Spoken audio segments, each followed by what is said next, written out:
किती जण अटक झालेले आहे आणि काय नेमकं याचे तपास? नमस्कार, मी श्रवंत तेस, पोलीस अधीक्षक नंदुरबार. दिनांक 29 जानेवारी 2026 रोजी एक गोपनीय बातमीदारा मार्फतीने मिळालेल्या बातमीच्या अनुषंगाने प्रभारी अधिकारी नंदुरबार शहर पोलीस स्टेशन यांनी एका सायबर कॅफेवर छापेमारी टाकली होती आणि त्या छापे दरम्यान काही दस्तावेज मिळून आले होते जे प्रथमदर्शनी जन्म मृत्यू दाखले सारखे दिसत होते. त्या अनुषंगाने प्रभारी अधिकारी नंदुरबार शहर पोलीस स्टेशन श्री निलेश देसले यांनी नगर परिषदचे जे संबंधित अधिकारी आहे त्याचबरोबर CEO आहे त्यांना संपर्क साधून त्यांना पत्रव्यवहार करून या दस्तावेजांची जे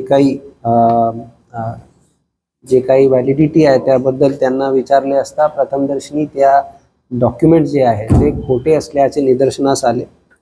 त्या अनुषंगाने नगर परिषदचे जे जन्ममृत्यू दाखला ब्रांच इन्चार्ज आहे त्यांची तक्रारीवरून गुन्हा रजिस्टर नंबर 124/26 नंदुरबार शहर पोलीस स्टेशन हा गुन्हा फोर्जरी, चीटिंग व अन्य चार्जेस अंतर्गत हा गुन्हा नोंदवण्यात आला होता.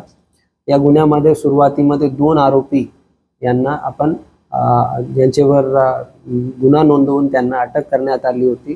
त्यामध्ये सायबर कॅफेचे जे ओनर आहे ते सामील आहे. त्याचबरोबर नगर परिषदमध्ये जन्ममृत्यू दाखला या सेक्शनमध्ये काम करणारा कंत्राटी बेसीवर काम करणारा एक इसम त्यांनी हा सर्व आणि ह्या दोघांनी मिळून हा असं केलं. या पद्धतीने प्रथमदर्शनी FIR रजिस्टर करण्यात आली.